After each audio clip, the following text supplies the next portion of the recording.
friends, Brian Gailey, Klamath Falls News. Welcome to Ask Klamath. This is episode 2 of season 1. In case you missed any of our previous episode 1, head over to askklamath.com where you can rewatch that. If you're not familiar with it, Ask Klamath is a talk show that allows you, our friends of Klamath Falls News, to be able to ask questions of our guest. Last Friday, I asked for questions for Scott White, sitting next to me over here. We're going to introduce him in just a second. And we got a lot of good questions. We went through those, and we're going to ask a lot of those here today of Scott White, the Executive Director of the Klamath Water Users Association. If you did submit your questions, and we do ask them on air, we got a really cool thing. We will be putting all those names into a basket and doing a drawing courtesy of the fairgrounds, Klamath County Fairgrounds, and the winner of that is going to be able to get a great package to go with the fair, where you get tickets to the Cody Johnson show, the rodeo, the carnival, gate passes, all that. So if you didn't get your questions in last week, we will be taking a couple of questions at the end of the show, asked live on our feed here. So get those questions in. So with that said, Scott, welcome. Great to have you on the show. Executive Director of the Klamath Water Users Association. Now, Scott, for people who are not familiar with who you are and your background, can you give us a little bit about who you are? Sure. Well, first of all, thanks, Brian, for having me. Thanks, everybody, for your questions, too. Really appreciate it. I'm looking forward to answering those today also. But to your question, again, my name is Scott White. I am the Executive Director of the Klamath Water Users Association. Basically, the Klamath Water Users Association is a nonprofit organization that represents over 1,200 family farmers and ranchers, primarily in the Klamath Reclamation Project. So if you're not familiar with that, it's basically the lands that are south of town, down through Tule Lake, even into California. So primarily what we do is, our number one goal is to try and secure water for the farmers and ranchers out on the project. So that's my primary goal and my number one mission, I would say. Prior to being executive director, I was the former water master for the Klamath Basin, so I regulated water rights for the state of Oregon in the basin, and prior to that I was a water master in the lower John Day and started off in the water business up in Pendleton, Oregon. So a long history there of how I ultimately got here. Very good. So you've been doing water for a long time. Long time, yeah. Ever since college, frankly. So yeah, I actually started with the city of Albany, but that was in wastewater, which I don't That's like the to other try side to, of the water. I don't like to try and remember that. Well, very good. Guys, one more time, if you go ahead and ask your questions for Scott live here in the feed, we're going to be checking those and asking those at the end. The questions that came in over the weekend, we're actually going to get to those in just a moment. There were so many questions, we will not be able to get to all the ones that were asked last week, so if we didn't get to yours, I apologize. Don't take it personal, it wasn't anything against you. With that said, we're actually going to take a break, pay some bills, we'll be right back. Slow down. Slow down and move over. And move over. When you see lights, vests, or reflectors, please give us some room. Slow down and move over. when you need us. we've got your back. Do you have ours? You got our back? You got ours? You got our back? Please, slow down. And move over.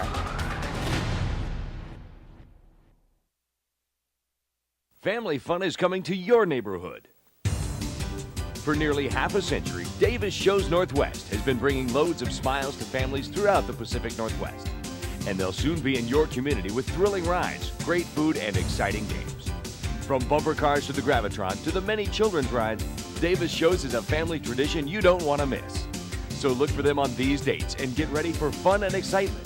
Davis Shows Northwest, a true Northwest carnival experience. You can have your car taken to the shop of your choice. So my friend had her car taken to Excel Auto Body because she heard about their reputation for excellent work. They even gave her a written warranty that's good for as long as she owns that car. So Excel Auto Body is a very smart choice. Hi, I'm Rorik, owner of Excel Auto Body. No matter if the damage is minor or major, you'll want to choose us now. So if you are ever in an accident, you'll be ready. And remember, it's your choice what body shop you go to. Choose Excel Auto Body. It's your car, our reputation. Welcome back, everybody. Brian Gailey, Klamath Falls News. We are live with Ask Klamath, and we have Scott White here from the Executive Director of the Klamath Water Use Association. Thanks for being here, Scott. This segment is brought to you by our presenting sponsor, Excel Auto Body. You just saw a commercial for them. If you get in an accident, remember that there is a choice where you get to take your vehicle. Choose Excel Auto Body, because when you need someone to fight for you in your car, you couldn't have a better advocate than Excel Auto Body. Your vehicle, our reputation, you can learn more about them at excellautobody.com. Special thanks to them for making this possible. So the entire premise of this show is for you, our audience, to ask our guest questions. And Scott, we got some great ones. You ready to get into it? Let's do it. All right. So the first question actually comes from Cynthia Engel Bennett. Cynthia says, and actually, she actually has a question that has a lot of parts to it. So we did take just a couple of those pieces. Unfortunately, Cynthia, we weren't able to get them all, but I think we're going to get you covered. First, Scott, we're going right into the meat of it. Like I said, this is going to be tough. Why is the suckerfish being prioritized as being more important than the farmers? We are getting right into it. You're right. We are. Good question, Cynthia. The easy answer is obviously the Endangered Species Act requires the sucker to be a higher priority legally than the farmers. So both the short nose and the Lost River sucker are a listed species under the Endangered Species Act. They're very important to the Klamath tribes. They're important to Upper Klamath Lake, Clear Lake. There are also sucker down in Tule Lake. Biological opinions that are drafted by the Bureau of Reclamation, the U.S. Fish and Wildlife Service, and NOAA Marine Fisheries. There is a standard, if you will, to take care of those fish. So in a nutshell, the Endangered Species Act is driving the reasons why we deliver water the way we deliver, why we do things with the lake that we need to do. It's all for the protection and longevity of those fish. Very good. So yeah, ESA kind of right at the heart of it, isn't it? Absolutely. Absolutely. And I'm sure we'll be talking more about that throughout this program. We got a lot of questions to go. Cynthia actually has a second part to her question. Shutting off water to our mainstay in Klamath will destroy our economy. How are you going to fix this? Yeah, Cynthia, you're right. Farming and ranching is the economic driver for this community. It does provide close to $600 million annually, depending on farm gate sales. I think we may talk about that a little bit later, Brian. We actually have a question about economic impact a little bit later. Okay. So just to directly answer your question, what am I going to do to fix that? We continue to harp that the economics in this basin is tied to farming and ranching, and it's very important that be recognized. Relative to the Endangered Species Act, though, we were down in San Francisco. Brian, you were there? I was there. We were down in San Francisco on a case for coho salmon downstream, and the judge flat out said that he cannot rule based on economic impacts. So the Endangered Species Act does not account or cannot account for economic impacts. The species is the primary driver for that. Okay. So let's go ahead and move on. We have our next question is from Mike Hyatt, and I'm looking down here because I'm actually reading directly from the question, so I apologize for looking away from the camera. Mike says, with water scarcity as a regular occurrence, what is the irrigation community actively working on to ensure the sustainability of the agriculture in the Klamath Basin? For examples of strategies, partnerships, methods, etc. Good question, Mike. Hi, Mike, by the way. So I'm going to go back into history here a little bit. What has agriculture done? And it goes back to the 90s, frankly. There's been a whole lot. I think recognizing back in the 90s, farmers and ranchers recognized the importance of the fishery relative to agriculture. And so in that effort, they have advocated, supported, been a part of. Many countless volunteer hours have gone towards restoration, conservation. Over 25,000 acres have been taken out of production for the sake of species, just recognizing that the species are that important to the future of agriculture as a whole. The A Canal fish screen, for example, which is the primary artery for water delivery on the project, there are countless other opportunities. Or things that have been done, excuse me. The one problem though, Mike, and I think you probably recognize this as most do, is with ongoing litigation, our back is, we're constantly on defense. And so it's hard to really focus on proactive and progressive opportunities to think about the sustainability of agriculture. But that being said, the sustainability of agriculture, I think, is directly tied to the success of the fishery in the future. So in doing that, we still look at every opportunity. Last summer, for example, we had a great water year. We hired a fish biologist. We created a fisheries committee within the water users. So we are proactively doing things to address the fisheries issues. Relative to conservation going forward, Mike, we had the Farmers Conservation Alliance down here that met with our board, I want to say 5-6 weeks ago or so.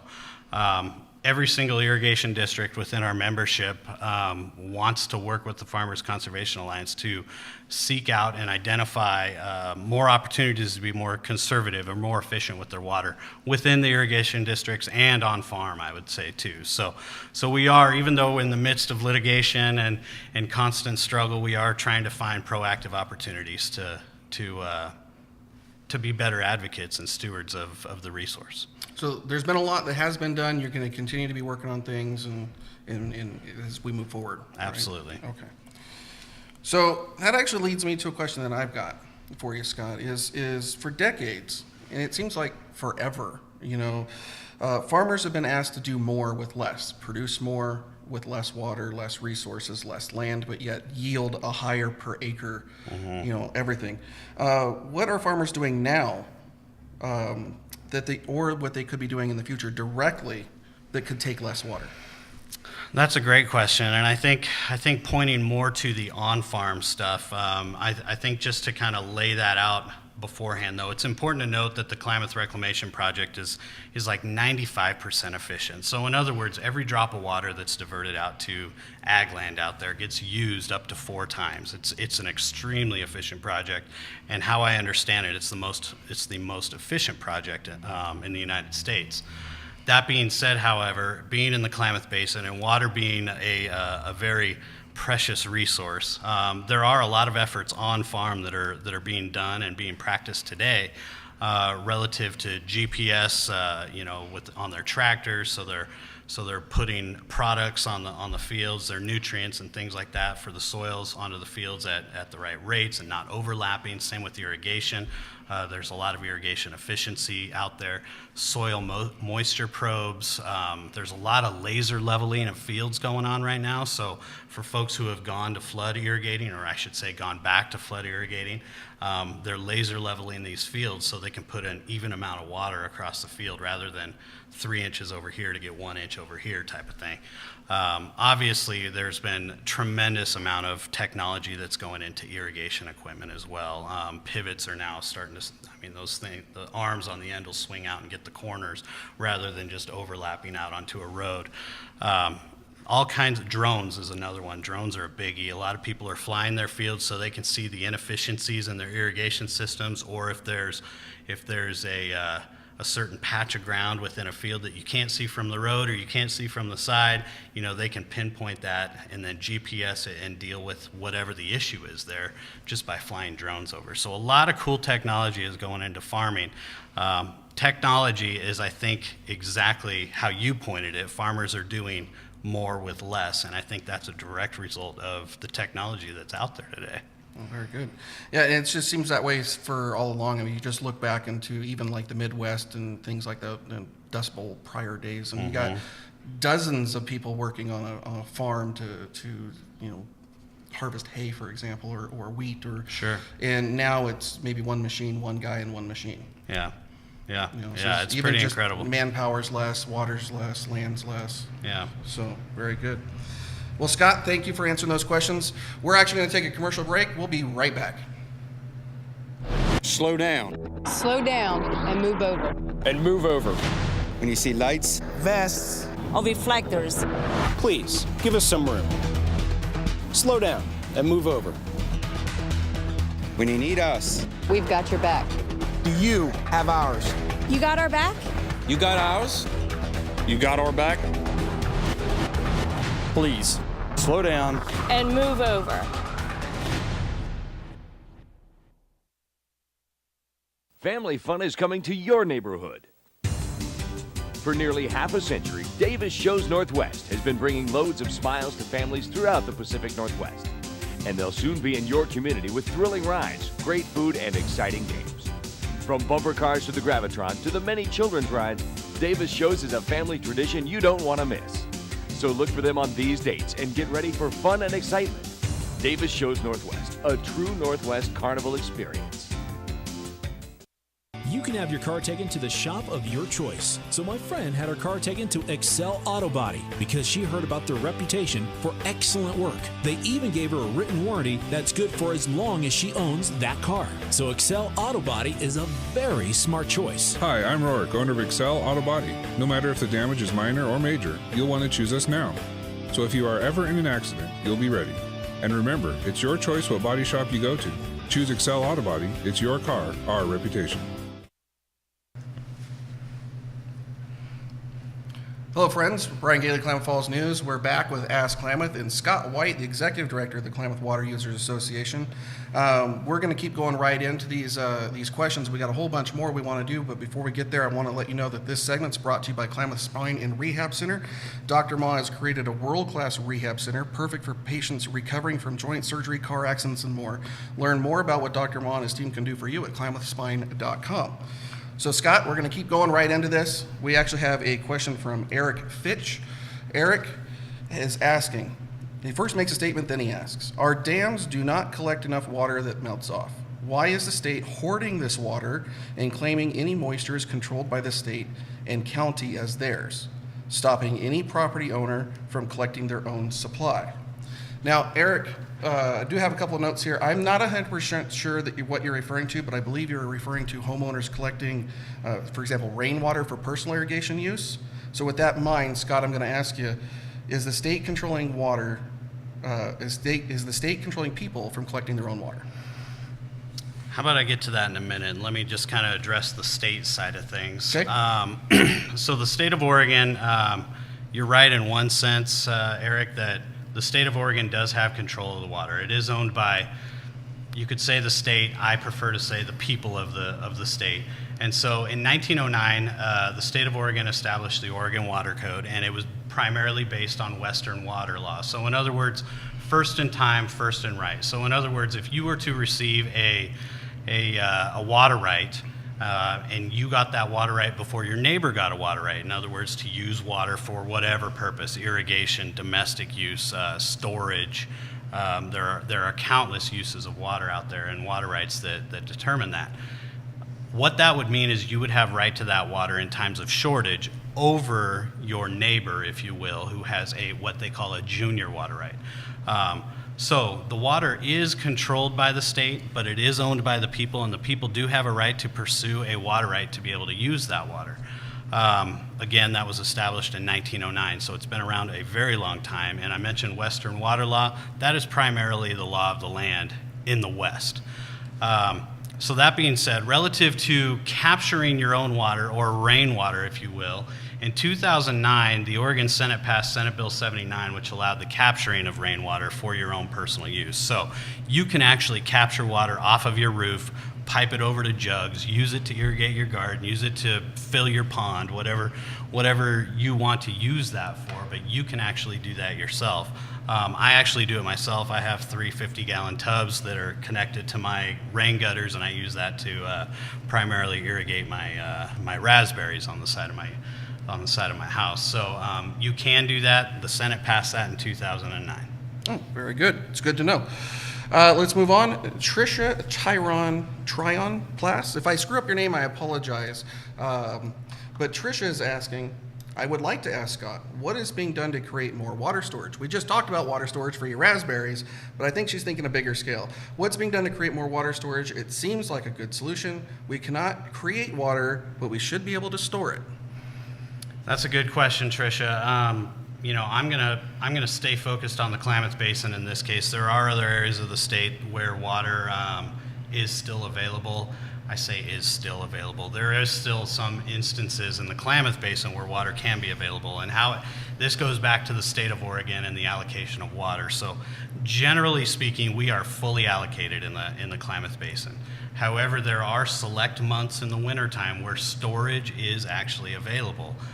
It's not a lot, I gotta admit, but it is some. So Tricia, if you, for example, wanted to store some water on your property, you could apply for a water right. The state would come back and say, well, we can give you this much during these months, and that's it. So you'd be able to take water out of that stream and store water during that period of time. But going back to the Klamath Basin, we are generally fully allocated in the basin. So Tricia, in thinking about your question, and I'm assuming that you're thinking kind of bigger scale because it seems like we don't have enough water here ever.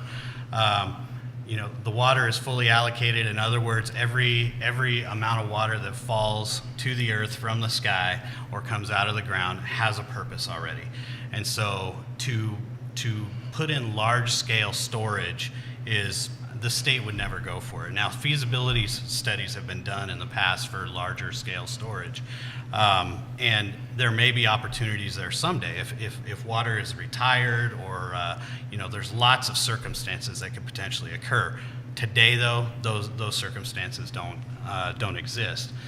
However, one thing we've done, the Klamath Water Users Association, is we partnered up with the landowners above Upper Klamath Lake, the water users above Upper Klamath Lake, and we sought out a grant to get a feasibility study done for some of these smaller type storage projects that would take advantage of those off-season months or those wintertime months where storage may be allowed. And this feasibility study is going to look at the entire basin as a whole, both above and below ground storage. So the below ground storage I'm really interested in because there's other areas of the state that are doing that. And successful or not, I think that's up for debate. But it's an exciting opportunity, I think, especially as there's a growing demand on our groundwater statewide. I think looking for those types of opportunities is a really progressive and proactive approach to dealing with our water issues, not just here in the Klamath Basin, but across the state. A question that just came to my mind, and this isn't something we had talked about a little bit earlier, but you're talking about groundwater and groundwater storage. We can measure how much it drops. Do we actually know where the bottom is? How much groundwater there really is down there? I'm not the right person to ask. Okay. I'm not a groundwater hydrogeologist is what they call them. I think my layman's perspective is probably not. It's under Oregon water law, it's kind of it's the longest straw gets the water. So, and there's straws that go down quite a long ways, and I personally don't think they're at the bottom of it. I mean, we've seen geothermal wells that are upwards of 6,000 feet in this basin. Right. And whether those are fully developed, we don't know. I mean, could they go deeper? Obviously, money becomes an issue at some point because the deeper you go, the more that well is going to cost. So, could they go deeper? Probably. Is there water down there? Probably. But how much? I don't know if we have the answer to that. Be interesting if we can find out if maybe somebody knows in the comments that might have an answer. There's how did you put that? Hydrogeologist out there, let us know. I'm curious on that one. Getting back to our other questions here, I got a tough one for you. We got a really tough one. It seems as though we had Band-Aid solution after Band-Aid solution for our water issues. Scott, what do we need to do as a community to solve this water problem overall? That's a good question, Brian. I'm going to hone in on one key word there that you mentioned, community. And I think that's the answer. I think you're right. It is a Band-Aid after Band-Aid after Band-Aid, and it's like we're doing the same thing over and over again. We all know what the definition of that is, right? One thing that I don't think we have done a very good job of is honing in on the opportunities and the brilliance, frankly, within our own community. It seems like we've always been a select group versus select group versus select group. And yes, there's communication and collaboration to some extent going on amongst those groups.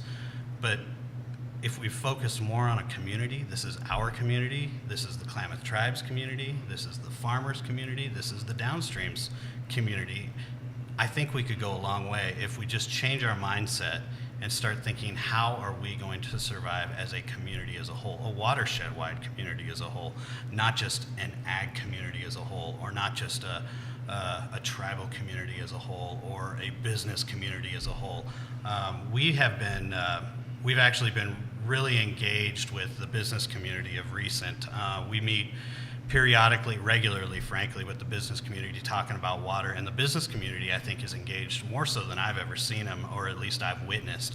No disrespect if you guys have been more engaged, but to me that's exciting that we've got our downtown folks who are starting to get engaged and concerned about this water issue, and starting to think, how do we solve this, as a community? And I think, Brian, that's the answer, is it has to be a community effort. And there's a lot of outside resources that feed on the drama and feed on the crisis here. And if we can just focus on community and present that we are a community and we're a strong community and we're going to solve this as a community, I think that would go a long way to not putting another Band-Aid on it. I would agree with that.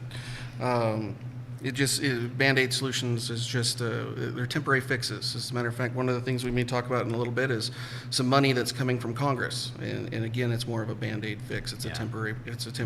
It helps. Don't get me wrong, it helps, but it's temporary fix. So we got a lot more questions to go. We're going to take another break. We'll be right back. Slow down. Slow down and move over. And move over. When you see lights, Vests. Or reflectors. Please, give us some room. Slow down and move over. when you need us. We've got your back. Do you have ours? You got our back? You got ours? You got our back? Please, slow down. And move over. Family fun is coming to your neighborhood. For nearly half a century, Davis Shows Northwest has been bringing loads of smiles to families throughout the Pacific Northwest. And they'll soon be in your community with thrilling rides, great food, and exciting games. From bumper cars to the Gravitron to the many children's rides, Davis Shows is a family tradition you don't want to miss. So look for them on these dates and get ready for fun and excitement. Davis Shows Northwest, a true Northwest carnival experience. You can have your car taken to the shop of your choice. So my friend had her car taken to Excel Auto Body because she heard about their reputation for excellent work. They even gave her a written warranty that's good for as long as she owns that car. So Excel Auto Body is a very smart choice. Hi, I'm Rorik, owner of Excel Auto Body. No matter if the damage is minor or major, you'll want to choose us now.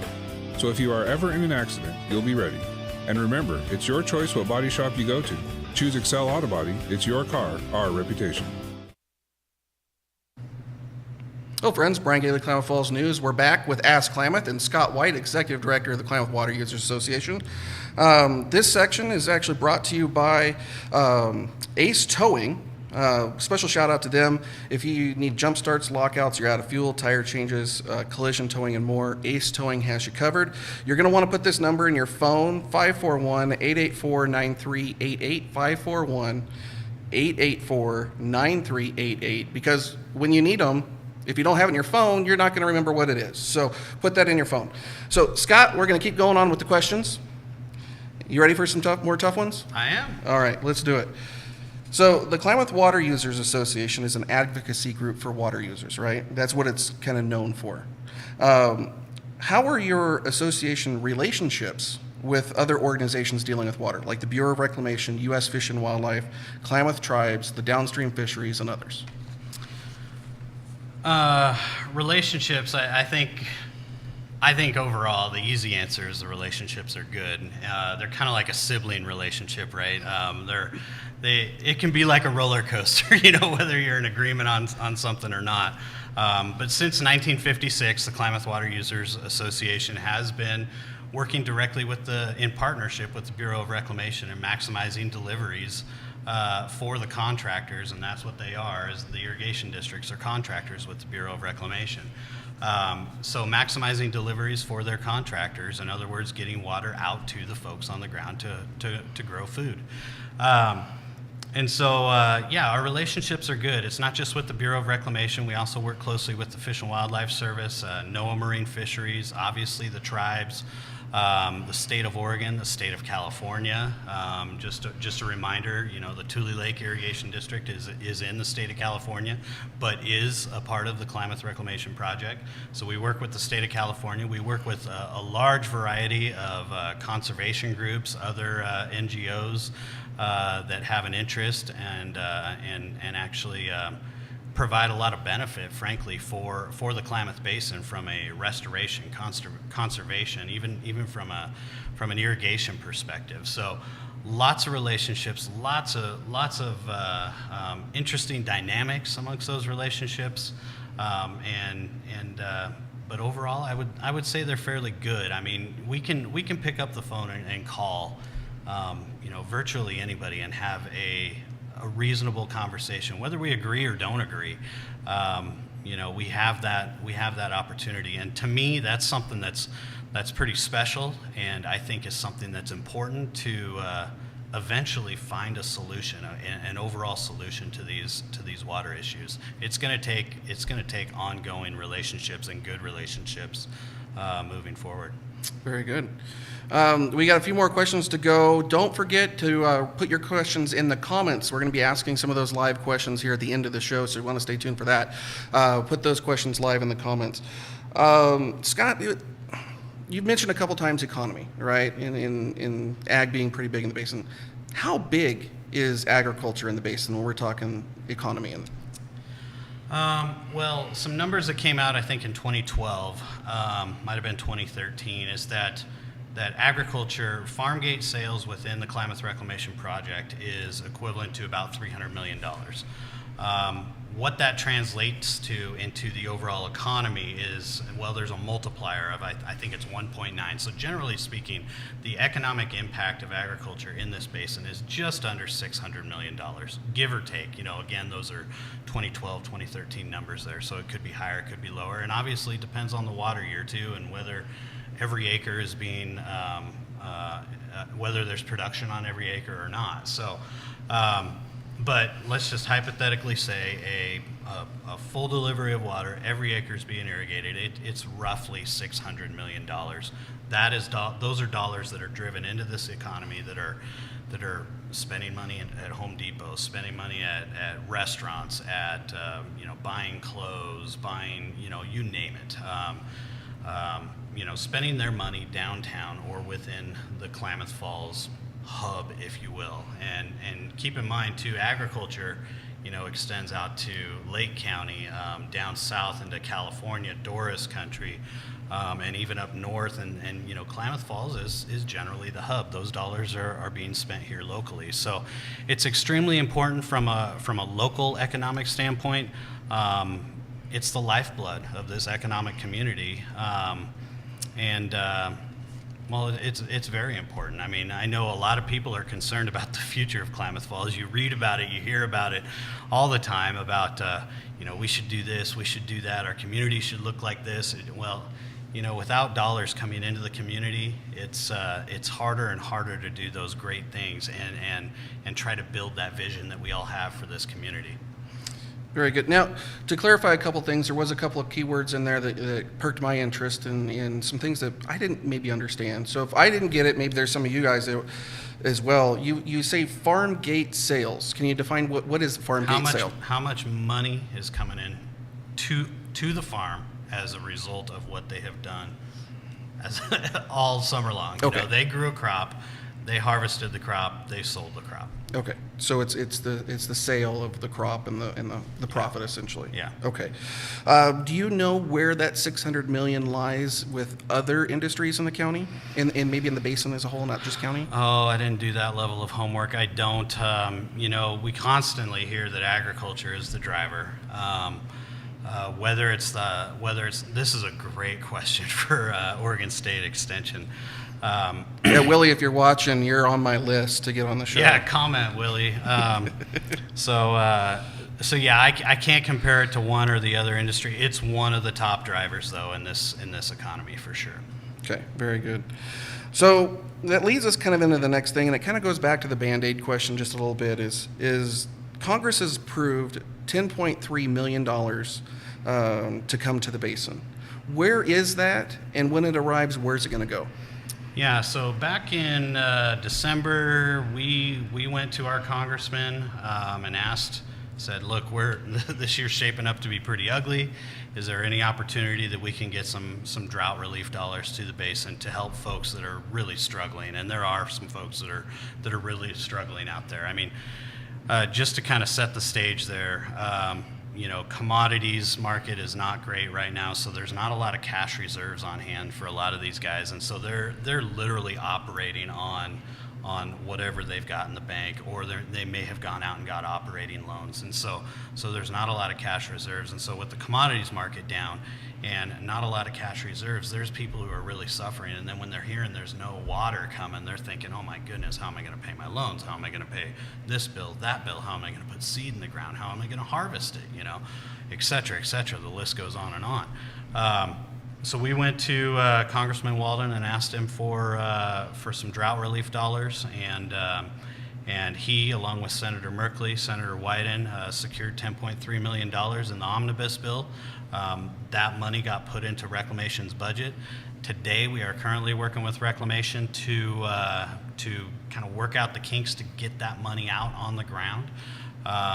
So the ultimate intent is literally to get that money out to the folks that need it this year. So if there are people who are pumping groundwater in lieu of surface water, or who are pumping groundwater to help one of their neighbors downstream who don't have surface water, or if somebody flat out says, I don't want to do it this year, I am willing to forego irrigating my land this year, or a portion of my land this year, this money is intended for them.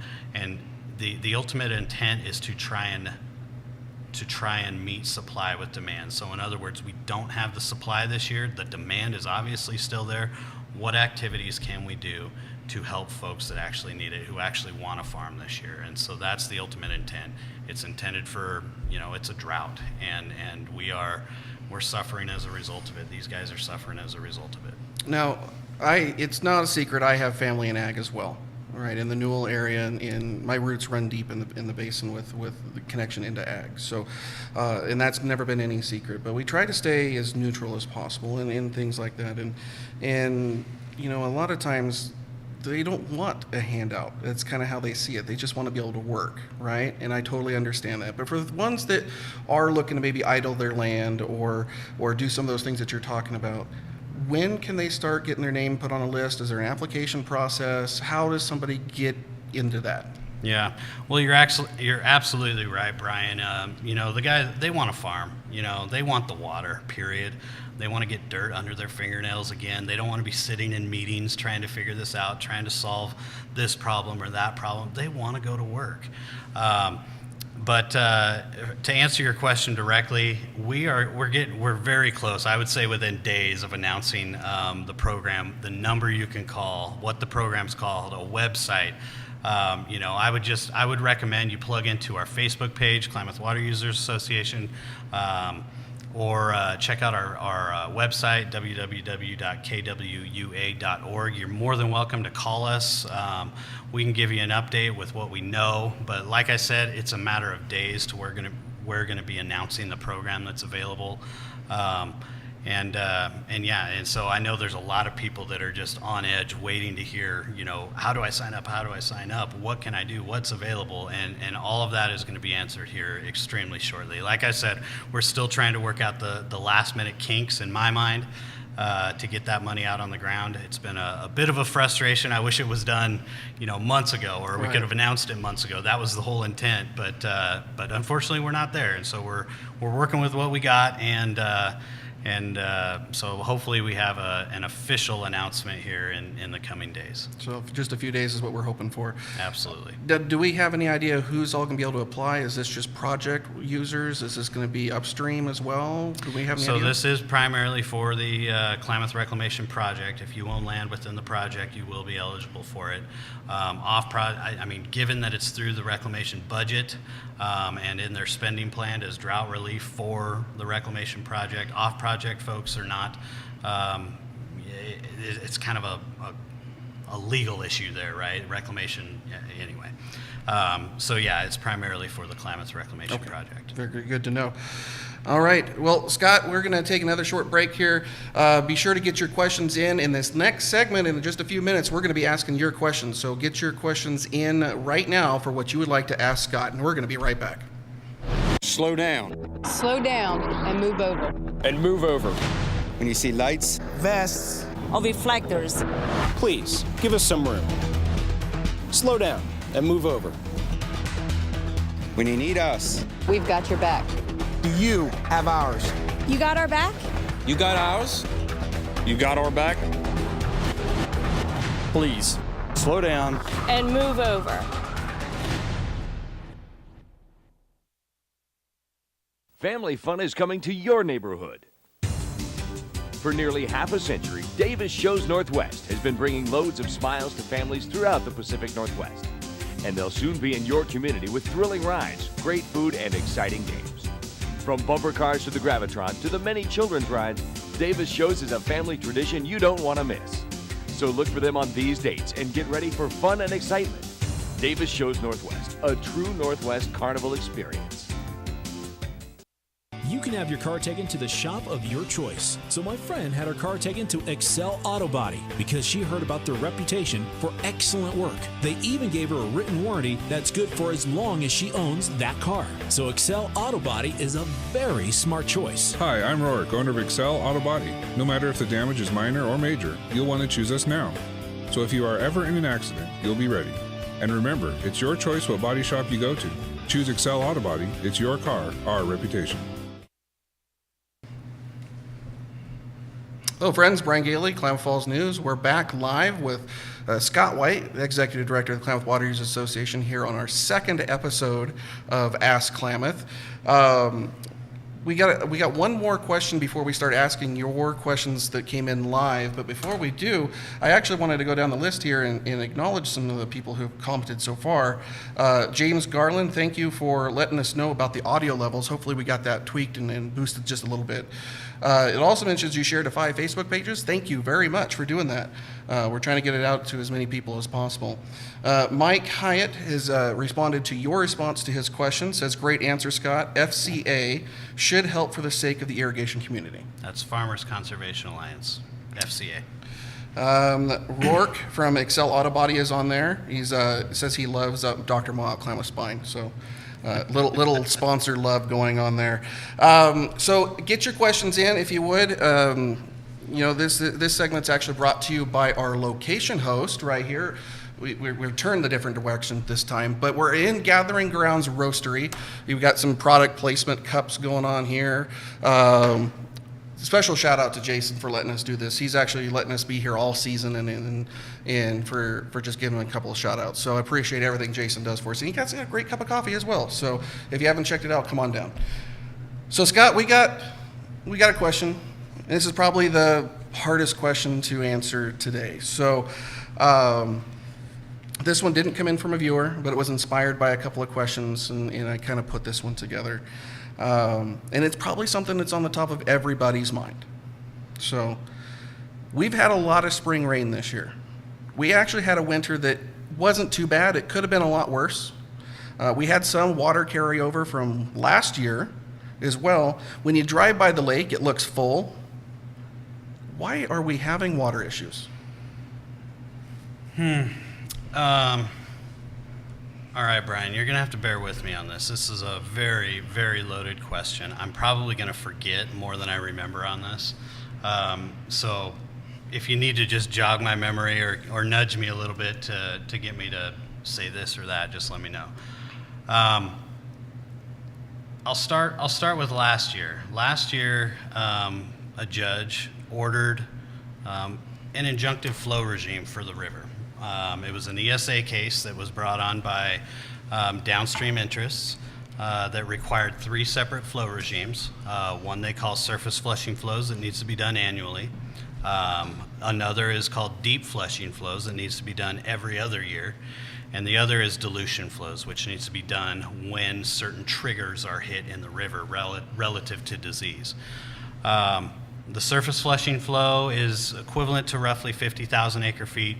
The deep flushing flow, which is irrelevant this year because it was done last year, is roughly the same or close to in terms of overall amount of water.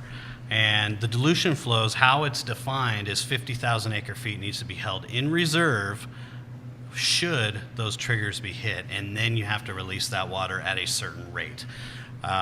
So if you're doing the math on this year, it's roughly 100,000 acre-feet that is required for these river flows.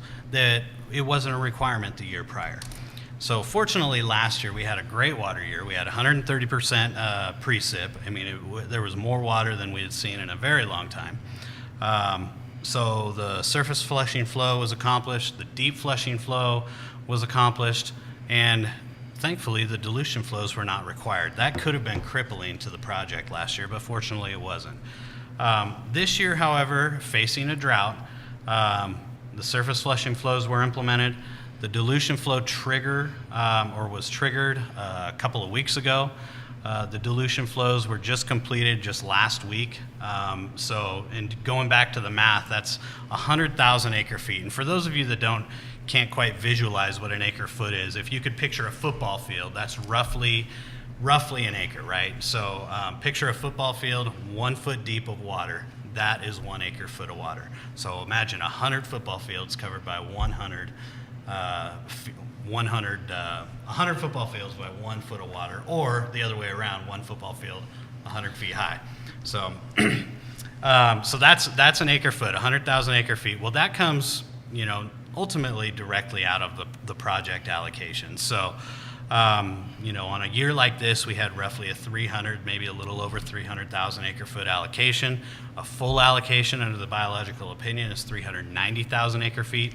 Our water right for the project is 570,000 acre-feet. So that alone tells you the level of conservation and efficiency we do on the project is we can get by with 390,000 acre-feet compared to what our water right is. But on a year like this, according to the BIOP, we have roughly, just for the sake of math, about 300,000 acre-feet. We had to use 100,000 of that for this court injunction. So that, coupled with the biological opinion in reference to lake levels, we were threading a needle for the month of April and May, and just meeting these flows as well as meeting lake levels. And so that left virtually no or very little water available for the project. I agree with you. You drive by the lake, it looks great. It looks like a good year. These spring rains, I would characterize them akin to your Band-Aid. They're a Band-Aid. I mean, if those rains didn't come, there's a lot of people out there that would be really hurting this year. But those rains have been extremely timely and extremely fortunate, and a gift from God, frankly, because there's not been a lot of water that's been able to get diverted out there. Now, we've been able to work with Pacificorp and the Bureau of Reclamation to identify other sources of water to start charging the canals. People have been able to utilize groundwater either on their farm directly, or been able to use the canals to move groundwater down to another place of use. So those kinds of things have been occurring. I think one thing that needs to really be identified, though, is that you drive around the project, or if you drive around the basin, it looks great. It doesn't look like there's a problem at all. Everything's green, everything's lush, but as you start walking out into those fields, you see their weeds. The weeds are tall, the weeds are green, they're taking over, and that's because you can't irrigate and get the crops that you're trying to grow to come up and overcome those weeds.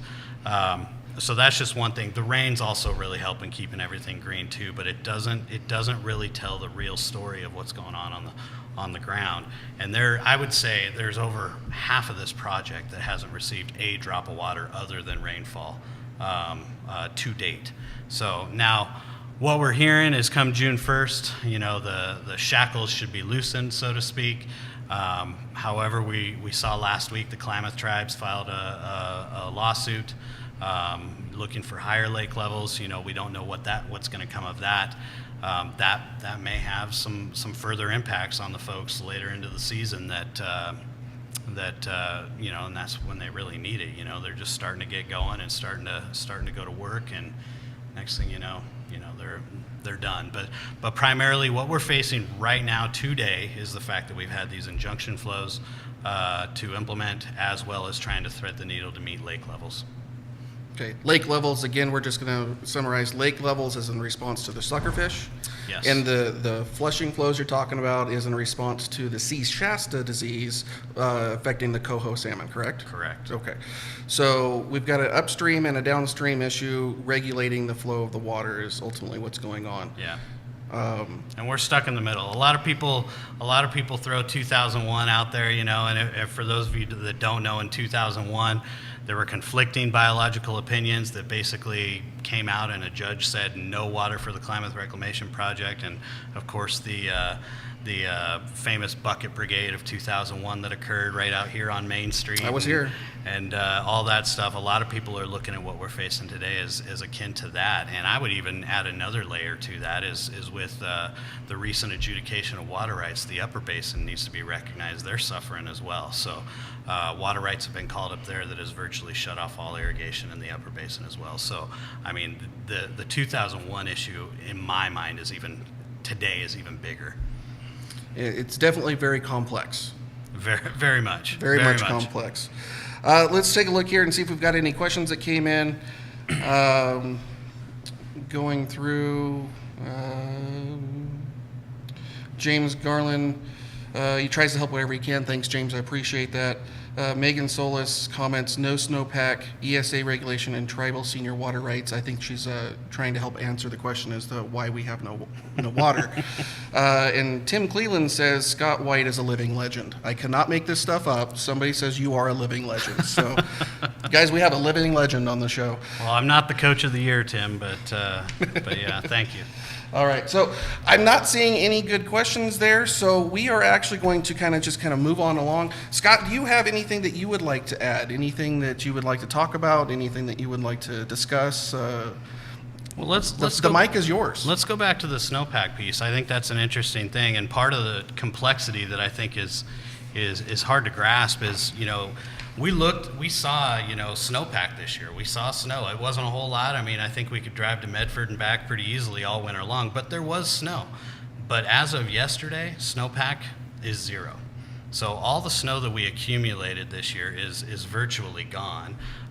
Rainfall, you're right, we did have some good precip this year.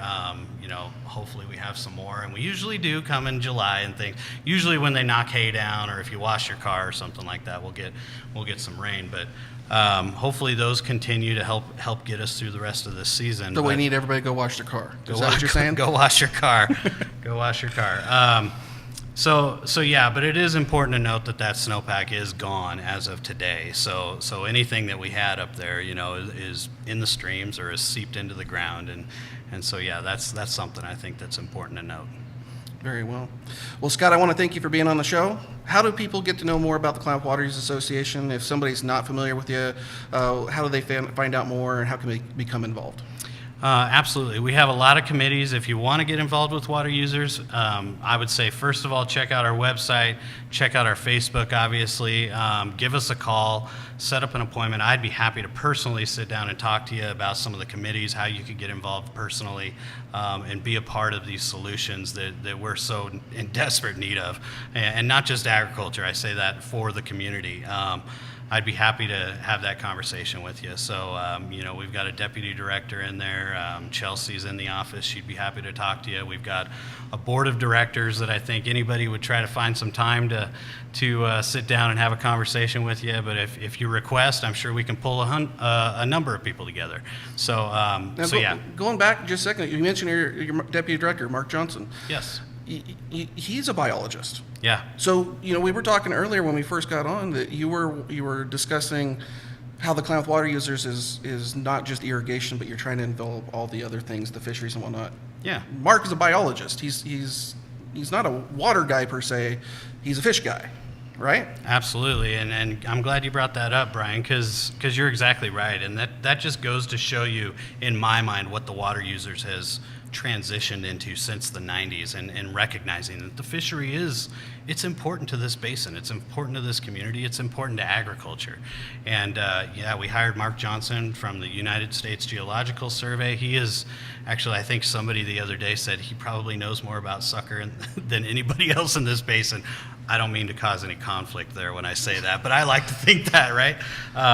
So anyway, we've hired a fisheries biologist in-house, and I gotta tell you, it is a breath of fresh air for both me and I think my board too, because just having that level of knowledge and understanding the fishery is so important to what we do. I mean, virtually every day, and having somebody in-house that you can just pick their brain and understand why this is this way and why is this occurring when this happens? That kind of stuff relative to the fishery is invaluable inside our walls. So, it's been fantastic. I mentioned the fisheries committee too. We started a fisheries committee last year, and just trying to further understand these issues and work with other partners in the basin to understand these issues and hopefully come up with solutions to these issues as well relative to the fishery. So but going back to the original question, please, if you want to get involved, give us a call, check us out on Facebook or our website. Happy to have a conversation.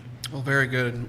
Again, thank you very much, Scott, for being here. I appreciate it. You've been a great guest and giving a lot of good insight. We're going to wrap this up here shortly, but before we do, I want to thank the sponsors who do bring this show to you, make it possible. Excel Auto Body, thank you very much. Klamath County Fairgrounds, Klamath Spine and Rehab, Ace Towing, and our host here, Gathering Grounds Roastery.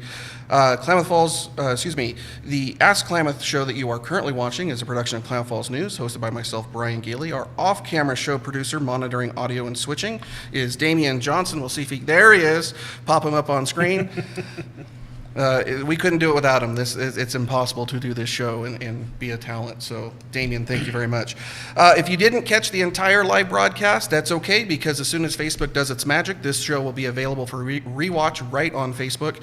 You can like, comment, share, and get this out there. A lot of good information came out today, so be sure to share with your friends and your family and everybody. You can also watch this later on AskKlamath.com, where you can go ahead and watch the previous episode as well. And our YouTube channel will have it too. So if you'd like to sponsor, head over to AskKlamath.com. More information is over there. And if we entertained you and you learned something, click that like button, share it. Follow along if you haven't already. This is Brian Gailey. Oh, one quick one. The next time we are live with Ask Klamath will be June 13th, where we have guest of Todd Andrus, who just announced his candidacy for Ward 5 City Council today. So we are going to be chatting with him and get an update what's going on. And I got a great question for him regarding his current employment and how that would work if he was hired or elected into City Council. So I can't wait for that one. June 13th. So guys, this is Brian Gailey for Klamath Falls News and Ask Klamath. We're done. We'll see you later.